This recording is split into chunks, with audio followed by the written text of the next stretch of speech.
Assalamualaikum warahmatullahi wabarakatuh. Alhamdulillahirabbil alamin wassalatu wassalamu ala asrofil anbiya'i wal mursalin wa ala alihi washabihi ajma'in amma ba'du. Terima kasih dan puji syukur kepada Allah Subhanahu wa taala. Hari ini kita dipertemukan di acara talkshow bersama dokter spesialis anestesi dengan tema bantuan hidup dasar untuk masyarakat awam. Acara ini kita buka dalam rangka memeriahkan Kebumen International Expo yang diselenggarakan oleh pemerintah Kabupaten Kebumen. Talkshow pada siang hari ini, hari Selasa tanggal 20 Juni 2023, diusung khusus oleh Rumah Sakit Bowangi atas perhatiannya kepada masyarakat, sehingga dari dokter spesialis anestesi membuka talkshow siang hari ini untuk menambah wawasan dan pengetahuan masyarakat awam. Selamat datang sahabat Rumah Sakit Umum Purbowangi yang sudah hadir di KIE di stand kami VIP A34, dan selamat datang juga bagi sahabat Rumah Sakit Purbowangi yang live IG RSU Purbowangi _official. Dr. Angga Aditya Wirawan, spesialis anestesi, adalah dokter full timer kami di Rumah Sakit Umum Purbowangi. Beliau saat ini berdomisili di Solo, tapi setiap harinya ada di Rumah Sakit Umum Purbowangi. Beliau standby untuk memberikan pelayanan anestesi bagi pasien-pasien yang membutuhkan pelayanan anestesi. Dr. Angga Aditya Wirawan, spesialis anestesi, lebih akrab dipanggil Dr. Angga. Beliau adalah lulusan dari Fakultas Kedokteran Universitas Gadjah Mada tahun 2021 dengan program studi ilmu anestesiologi. Bapak Ibu yang berbahagia dan sahabat Rumah Sakit Umum Purbowangi, baik yang hadir pada siang hari ini maupun yang live IG, talkshow ini akan segera kita mulai. Sebelumnya akan saya sampaikan bahwa talkshow ini sangat menarik dan sangat luar biasa, karena selain nanti pemaparan ilmu dari beliau Dr. Angga, juga akan ada prakteknya langsung bagaimana sih cara memberikan bantuan hidup dasar. Dan bagi peserta yang hadir pada siang hari ini, ada hadiah menarik dari Rumah Sakit Umum Purbowangi khusus buat peserta talkshow siang hari ini. Semua yang hadir akan mendapatkan souvenir dan ada hadiah khusus bagi yang hanya.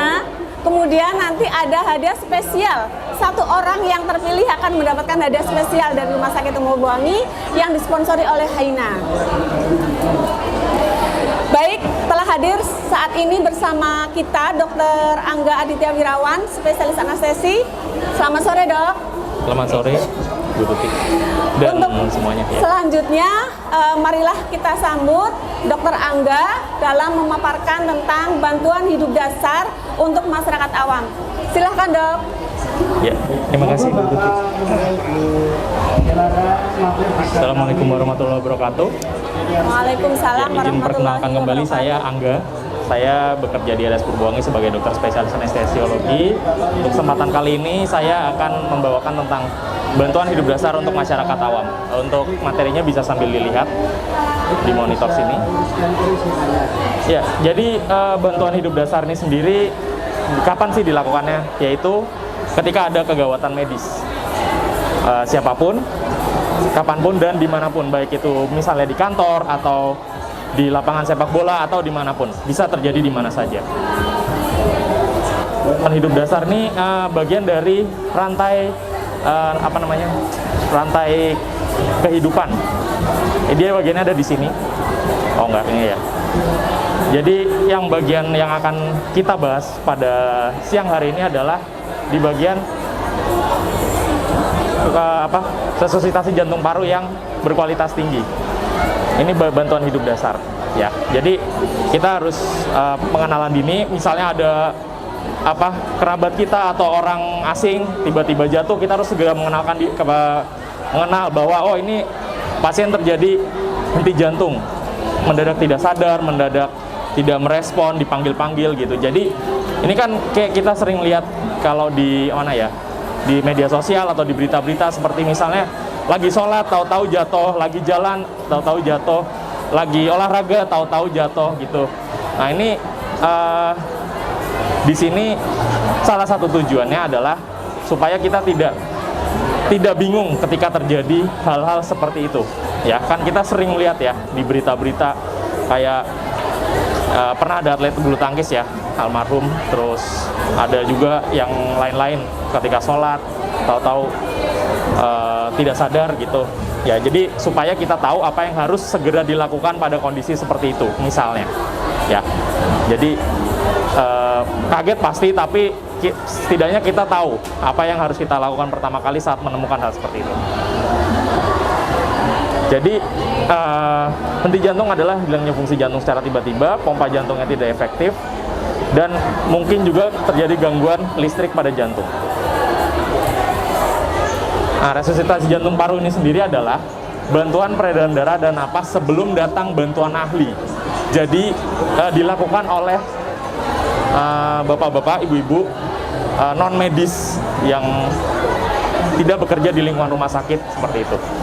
Ya, jadi sebelum datang bantuan ahli, jadi kita tahu apa yang harus kita lakukan di awal, menolongnya bagaimana, seperti apa caranya, kemudian meminta bantuan ahlinya nanti bagaimana, seperti itu. Mungkin ada yang pernah melihat atau nanti suatu saat kalau misalnya pergi-pergi lihat, oh ini namanya AED, nah, untuk bantuan hidup dasar, salah satu komponennya. Nah, ini caranya seperti ini ya, ditempel di sini dan di sini, kemudian nanti alatnya ini akan mendeteksi ini iramanya yang bisa dikejut apa enggak, kayak gitu. Nah ya, ini peran tenaga non medis. Jadi misal bapak ibu ketemu dengan kondisi henti jantung mendadak seperti itu, apa yang harus dilakukan? Yang pertama, pengenalan dini. Jadi misalnya tahu-tahu ada blek jatuh gitu ya, jatuhnya ya nggak telentang ya, suka-suka ya jatuhnya kayak gimana, apa tengkurap apa gimana gitu ya kan. Terus kita harus mengenali kondisi itu. Nah setelah itu mengaktifkan kondisi kegawat daruratan. Jadi pasiennya dikondisikan supaya bisa dilakukan resusitasi jantung paru, dan jika tersedia alat AED tadi dilakukan kejut listrik. Jika tersedia ya. Kalau nggak tersedia ya sudah. Nah ini contohnya, misalnya di kantor tahu-tahu seperti ini.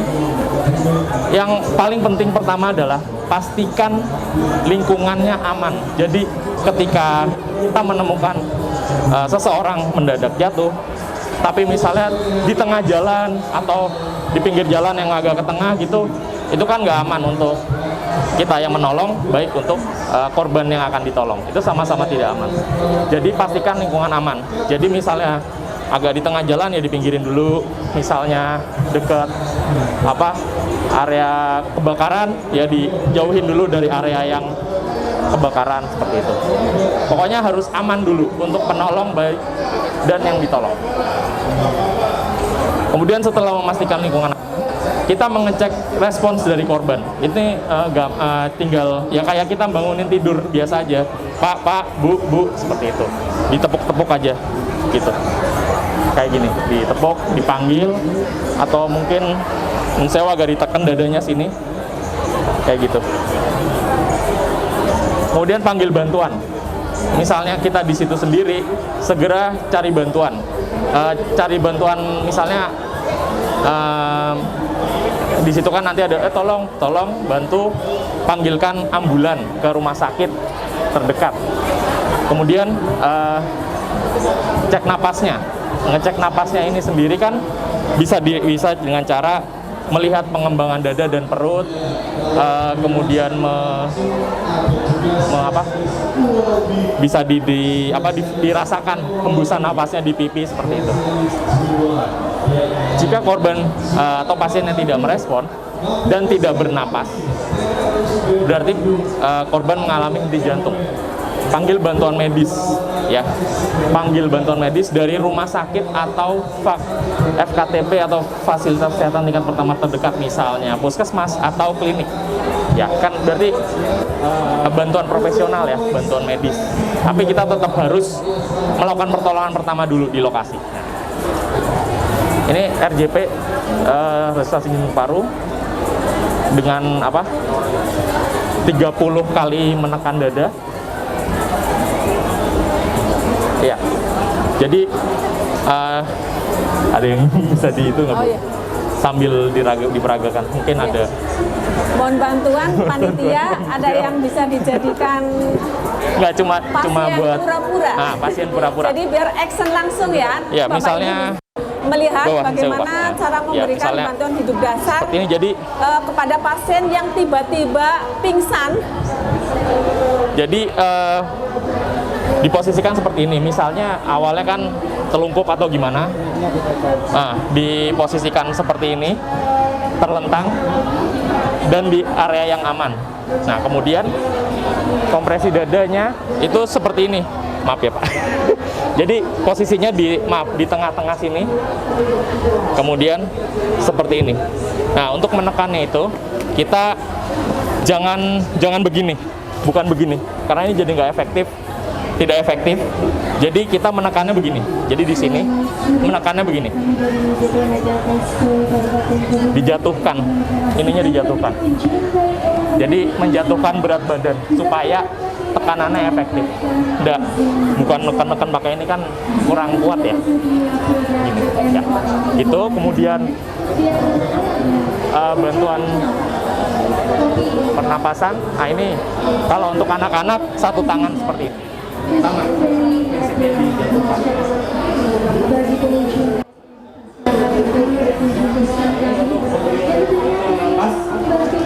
Caranya ada yang seperti ini.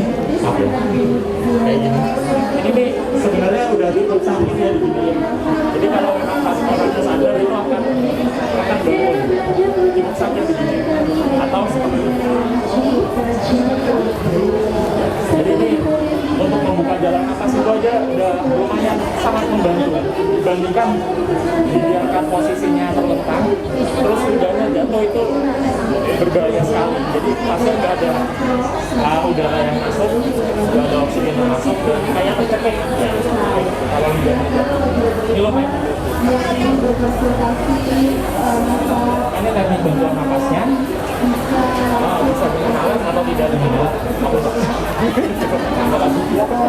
Jadi untuk pemberiannya ini kan ada caranya ya, atau lewat alat. Oke, Mik. Sebenarnya tidak begitu disarankan kecuali misalnya penderita atau korban itu ada keluarga dekat.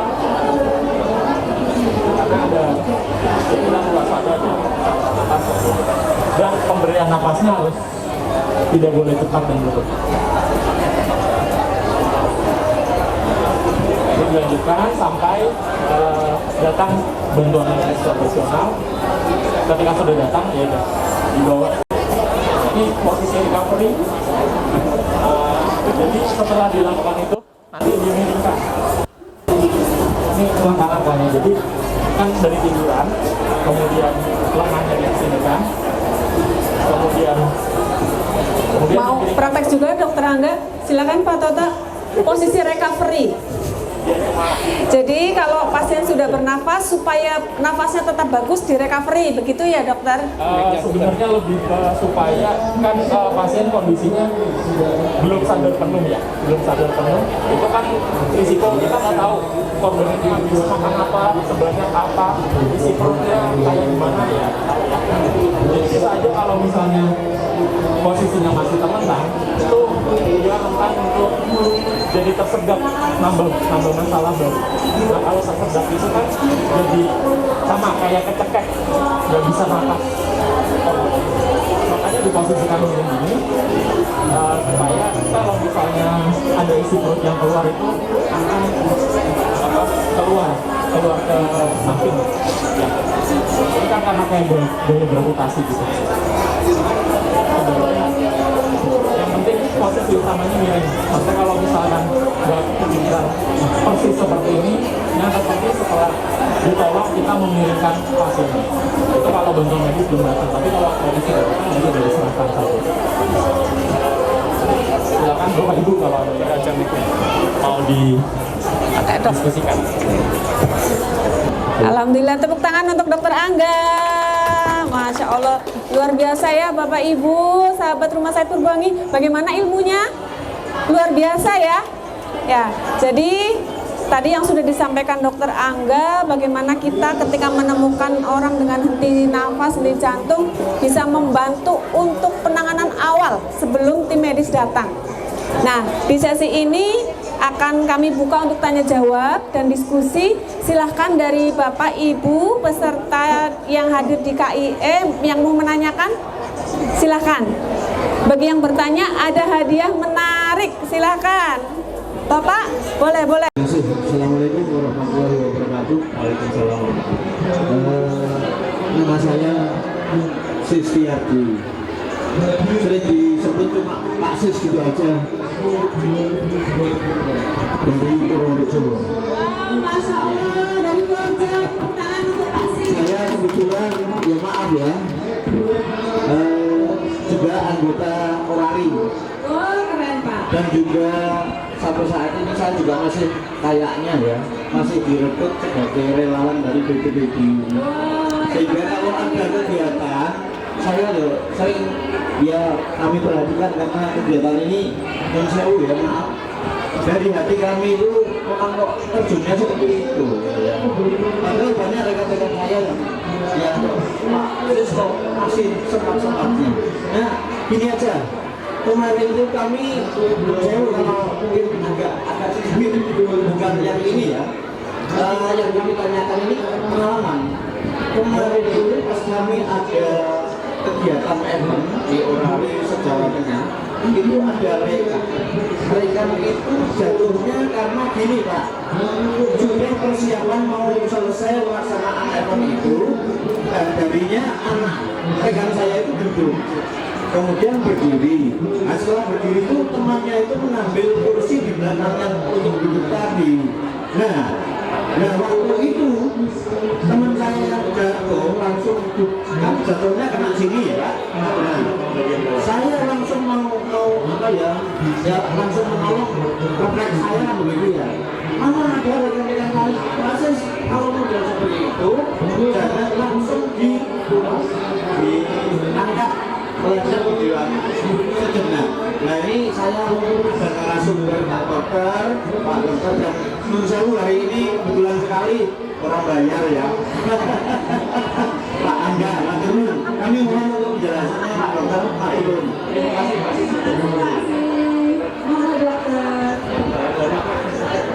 Iya, jadi itu kondisinya saya lagi bercanda gitu, ditarik kursinya, kemudian kondisinya setelah itu beliau sadar nggak? Ya sadar mas ya, tapi sakit ya, sakit dan nggak bisa berdiri gitu. Nah itu sebenarnya ya kurang lebih berhubungan juga kan itu hubungannya sama trauma ya, di tulang belakang bagian bawah. Jadi sebenarnya tulang belakang bagian bawah itu sendiri pun bukan berarti area yang nggak berbahaya ya Pak. Tapi tetap aja kalau ada cedera di tulang belakang, mungkin sampai cedera ke saraf tulang belakang bisa juga ya. Itu ya efeknya bisa bikin nggak sadar juga akhirnya. Ya, yang paling dekat tumbus. Tapi sebenarnya bisa juga dia ternyata cederanya sampai atas kan kita belum tahu Pak. Kayak gitu. Jadi benar. Jadi memang tidak boleh langsung main misalnya angkat kakinya gitu ya. Betul ya. Kita angkatnya harus hati-hati. Tetap hati-hati. Apalagi kalau makin ke atas leher gitu makin hati-hati lagi Pak. Itu meskipun bawah kita tetap hati-hati. Tapi kalau makin ke atas ya makin hati-hati lagi. Pengalaman kemarin seperti itu. Ya, saya tolong tapi ada rekan mati dulu gitu. Saya gimana? Akhirnya gimana? Maksudnya ditolongnya gimana? ya akhirnya juga sehat kok. Alhamdulillah. Berdiri sini. Ya. Berdiri akhirnya. Oh alhamdulillah. Hati-hati Bang, sandalnya.